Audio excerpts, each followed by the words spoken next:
Shalom, selamat pagi keluarga besar Happy Sword Family. Berjumpa kembali dalam renungan harian.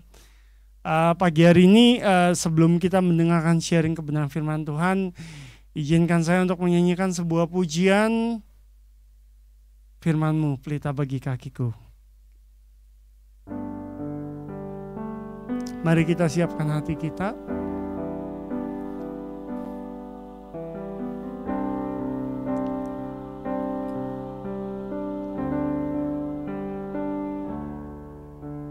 Firman-Mu pelita bagi kakiku, terang bagi jalanku.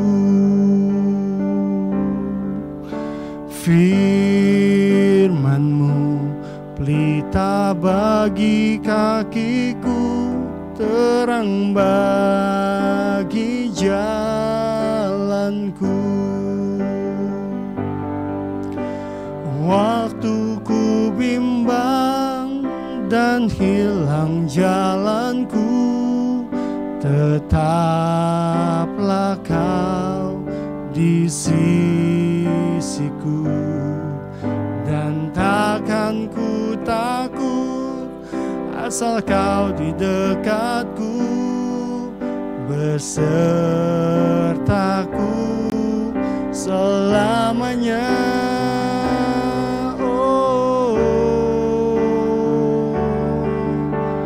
Firman-Mu pelita bagi kakiku, terang bagi jalanku. Mari kita berdoa. Tuhan Yesus, sebelum kami mendengarkan kebenaran firman Tuhan, biarlah hati kami boleh siap, hati kami boleh merespon dengan baik. Biarlah firman-Mu ini memberikan kami sesuatu hal yang baru, yang luar biasa, yang Tuhan ingin sampaikan buat setiap kami pagi hari ini. Kami terima Tuhan kebenaran firman Tuhan hanya di dalam nama Yesus. Amin. Pagi hari ini saya akan mengawali kebenaran firman Tuhan ini, sharing firman Tuhan ini dengan sebuah kisah. Alkisah ada seorang penggembala yang tuli. Dia tinggal di sebuah desa, ya kan. Pekerjaan penggembala adalah dia menggembalakan domba, ya kan, baik kambing atau apapun, ya, menggembalakan gitu. Nah, kerjaan dia setiap hari adalah membawa ternak-ternaknya itu ke padang rumput, ke bukit di atas di mana dia tinggal. Dia sedang mengembalakan ternaknya, dan tidak seperti biasanya hari itu sang istri tidak membawakan bekal untuk makan siang. Nah,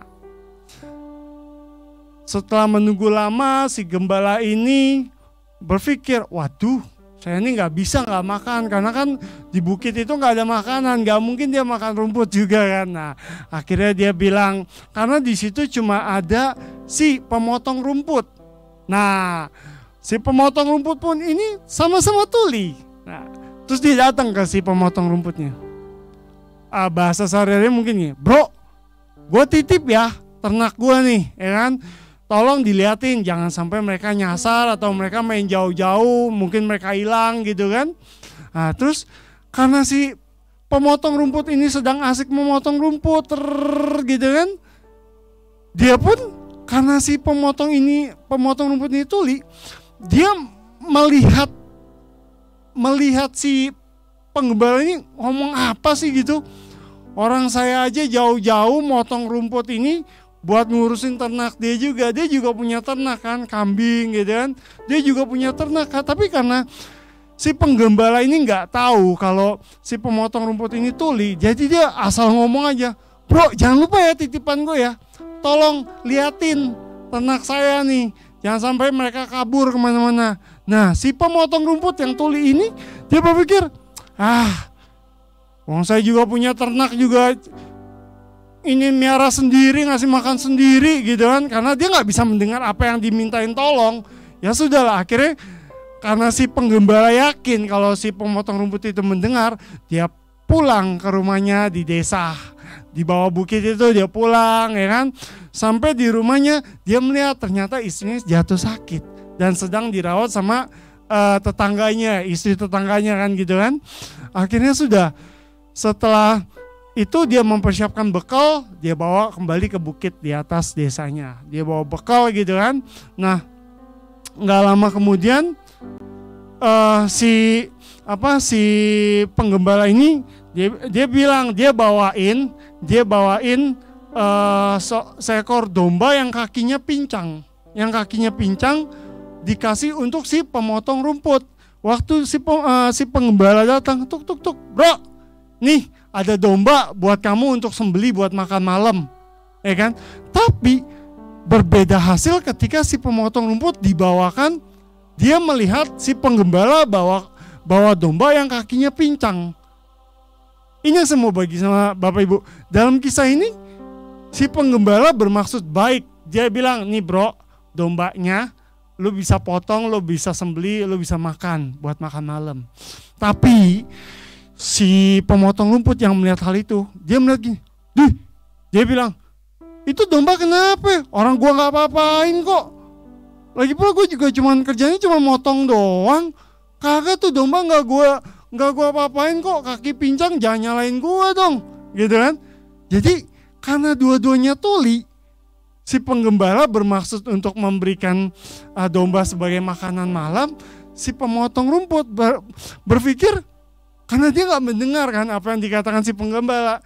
Si pemotong cuma bilang gini, itu domba gue nggak apa-apain. Kok lu ngomongin kalau dombanya itu pincang gara-gara gue gitu kan? Karena berasumsi gitu. Karena dia tidak mendengar, dia cuma berasumsi. Akhirnya terjadilah keributan antara penggembala dengan pemotong rumput. Di tengah keributan datanglah seorang penunggang kuda. Datang penunggang kuda nih ceritanya gitu kan. Di tengah-tengah penunggang kuda itu dia bermaksud untuk bertanya, sebenarnya saya ini tersesat, lagi ada di mana gitu kan. Di tengah keributan si pemotong rumput dan si penggembala, dia bilang, tolongin kita dong, tolongin saya dong, saya nggak ngerti nih dia ngomong apa. Si penunggang kuda yang tadinya tuh mau bertanya, karena si penunggang kuda pun tuli, akhirnya melihat gelagat si dua orang ini ribut. Si penunggang kuda pun bilang, oke, saya ngakuin kuda ini saya mencuri. Saya tahu kuda ini milik kalian, tapi saya nggak bermaksud seperti apa. Tapi saya melihat kuda ini bagus, jadi saya curi. Alhasil terjadi perdebatan antara tiga orang tuli. Mereka itu saling berdebat karena mereka nggak bisa mendengarkan apa yang seorang berkata dengan yang lain. Akhirnya mereka ribut ya kan, mereka berargumen tanpa ada satu pun yang mendengarkan. Datanglah seorang biksu dari kejauhan, ada seorang biksu gitu, datang cuk. Terus tiba-tiba si pemotong rumput ini datang ke biksunya, dia bilang, biksu tolong kami, dia bilang gitu kan, tolong memberikan apa yang harus kami lakukan. Dia cerita panjang lebar ya kan, si tiga orang ini cerita, si biksu ini hanya berdiam. Ternyata biksu ini bisu Bapak Ibu. Biksu ini hanya bisa menatap ketiga orang dengan tatapan yang tajam. Dia melihat si penggembala ngoceh-ngoceh karena dia gak bisa berbicara. Dia melihat si pemotong rumput itu ngoceh-ngoceh karena dia gak bisa bicara. Dia melihat si penunggang kuda ngoceh juga, dia gak bisa bicara. Karena dengan tatapan biksu yang tajam, akhirnya si penggembala membawa pergi dombanya. Si pemotong rumput bawa rumput hasil potongannya, dia pergi. Si penunggang kuda, kan, dia naik kudanya, dia lari sekencang mungkin. Dari kisah yang saya bagikan ini, saya mau beri judul mendengar. Berapa banyak Bapak Ibu dan buat saya pribadi gitu, berapa banyak kita sering mendengar. Karena dalam hidup ini terlalu sering kita itu untuk berbicara. Berapa waktu yang kita mau berikan untuk mendengar orang lain, untuk mendengar cerita, keluh kesah. Bahkan mungkin teman-teman kita yang punya pergumulan, dia mau didengar. Gak usah jauh-jauh, mungkin istri kita, anak kita. Berapa banyak yang kita mau mendengar. Karena kenapa? Mendengar jauh lebih baik Bapak Ibu. Terlebih dalam kehidupan. Saya mau bagi adalah hal ini. Berapa sering kita mendengarkan Tuhan tuh berbicara sebenarnya buat hidup kita. Terkadang saya menyadari, saya sering komplain, saya sering Tuhan, aku tuh maunya gini loh. Tuhan, aku maunya begini. Tuhan tahu gak sih keadaan kayak gini? Bisa gak sih kayak gini? Even dalam doa pun kita sering berbicara, meminta, dan meminta. Berapa banyak hal yang kalau kita bisa memikirkan ulang, berapa banyak hal yang kalau bisa kita merenung gitu. Ada gak sih kita mendengarkan Tuhan berbicara sama kita? Oh, mendengar Tuhan berbicara sama kita tuh kayak gimana? Ya, lewat kita baca firman Tuhan. Ya namanya firman Tuhan, kita mendengarkan, kita membaca sehingga telinga kita mendengar firman Tuhan itu. Bagaimana kita mendengarkan firman Tuhan? Bagaimana kita mendengarkan Tuhan berbicara? Lewat firman Tuhan pertama. Kedua, lewat sharing firman Tuhan yang kita sering dengar setiap hari. Lewat ya seperti ini. Bapak Ibu mendengarkan ketika ada hamba Tuhan, ada anak Tuhan yang sedang membagikan sharing. Itu kita mendengar. Karena saya dapat ayatnya seperti ini. Firman Tuhan dalam, sebentar saya akan bacakan. Markus 4 ayat 23. Firman Tuhan bilang begini. Barang siapa mempunyai telinga untuk mendengar, hendaklah ia mendengar. Kalau saya bilang gini, enggak, Tuhan tuh luar biasa loh. Tuhan ciptain kita satu mulut, dua telinga. Artinya apa? Lebih baik kita mendengar. Mendengar dalam hal ini yang saya mau bagi dalam mendengar firman Tuhan. Mendengar apa yang Tuhan mau dalam hidup kita. Karena seringkali kita tuh mungkin dalam berargumen pun, kita tuh seringkali dalam contoh deh, kita kalau meeting, kita dalam berdiskusi atau musyawarah atau apapun berunding, kita akan lebih sering untuk apa? Ngoceh. Instruksi ketua, instruksi gini-gini, semuanya instruksi. Karena kenapa? Kita mau didengar. Tapi pertanyaannya, berapa banyak kita siap untuk mendengar setiap keluhan, setiap apa yang menjadi keluh kesah orang lain. Nah, kalau aku mau bagi adalah berapa banyak kita siap untuk mendengarkan apa yang Tuhan mau lewat hidup kita. Jangan kita hanya berdoa, meminta, dan meminta. Belajar untuk mendengar. Karena seperti pujian tadi yang kita boleh naikkan. Saya percaya gini loh. Firman Tuhan itu pelita buat hidup kita, buat hidup saya secara pribadi, buat hidup teman-teman semua. Siapapun kita, ya kan? Baik kita pelayan Tuhan, baik kita pengerja Tuhan yang lain, baik kita pengusaha, pekerja atau apapun. Firman Tuhan itu ya dan amin. Dan firman Tuhan itu adalah pelita untuk setiap hidup kita. Karena kenapa?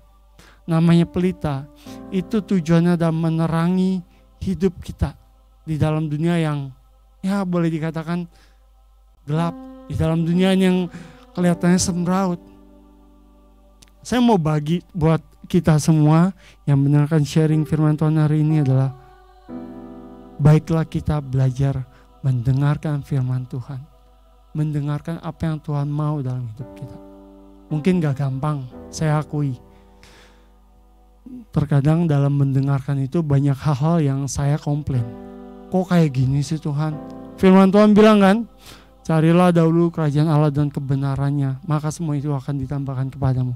Tapi ketika kita belajar untuk mendengar ada hal-hal yang di dalam hidup kita, ada hal-hal yang di dalam hati kita ini kurang srek gitu. Yang ini kalau boleh pilih, enggak nih Tuhan, jangan. Yang ini terlalu berat Tuhan. Padahal Tuhan cuma pengen apa? Dengar. Mendengar itu lebih baik. Ketika saya membagikan firman Tuhan ini pun saya diajar buat hidup saya pribadi. Bagaimana saya harus mendengar. Karena kenapa? Ketika kita mendengarkan Tuhan, ketika kita mendengar suara Tuhan, percayalah hal itu adalah hal yang terbaik. Mungkin sharing firman Tuhan ini gak panjang, tapi saya mau ajak Bapak Ibu dan saudara yang mendengarkan firman ini, mari kita belajar untuk mendengarkan apa yang Tuhan mau dalam hidup kita. Mungkin dari hal yang kecil, kita boleh belajar. Mungkin gini loh, saya untuk baca Alkitab, baca firman Tuhan, mungkin saya lebih cepat, gampang ngantuk lah, ya kan? Mendengar itu lebih baik. Kita baca ayat 1 pasal sehari. Atau kita mendengar puji-pujian lewat YouTube, itu kan mendengar juga. Itu membangkitkan iman kita. Mari kita mau belajar hari ini mendengar suara Tuhan, mendengar firman Tuhan, membaca firman Tuhan. Karena kenapa? Karena ketika kita membaca, telinga kita mendengar, itu akan ada sesuatu hal yang luar biasa yang masuk ke dalam hidup kita. Gitu. Karena di dalam Roma 10 ayat 17 firman Tuhan bilang gini, iman timbul dari pendengaran akan firman Kristus. Biarlah sharing yang singkat kiranya boleh memberkati kita semua. Mari kita tundukkan kepala, kita berdoa. Tuhan Yesus, terima kasih untuk kebenaran firman-Mu. Ajar kami Tuhan supaya kami menjadi anak-anak Tuhan yang mau mendengar. Bukan kami orang yang suka berbicara, tapi kami rindu Tuhan. Kami boleh mendengarkan apa yang Tuhan mau buat hidup kami. Apa yang Tuhan rancangkan buat hidup kami. Kami harus jadi berkat lewat kami mendengar. Setelah kami mendengar, kami tahu apa yang Tuhan mau dan kami lakukan. Kami percaya Tuhan, kami bisa menjadi berkat buat orang lain. Terima kasih Tuhan buat sharing kebenaran firman-Mu. Biar ini menjadi kekuatan baru buat hidup kami dari pagi hari ini hingga malam nanti Tuhan. Sebelum kami beraktivitas kembali.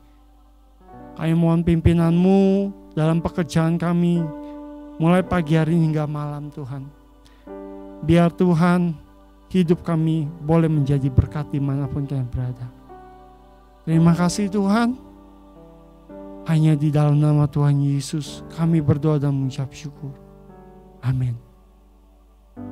Shalom, selamat pagi, Tuhan Yesus memberkati.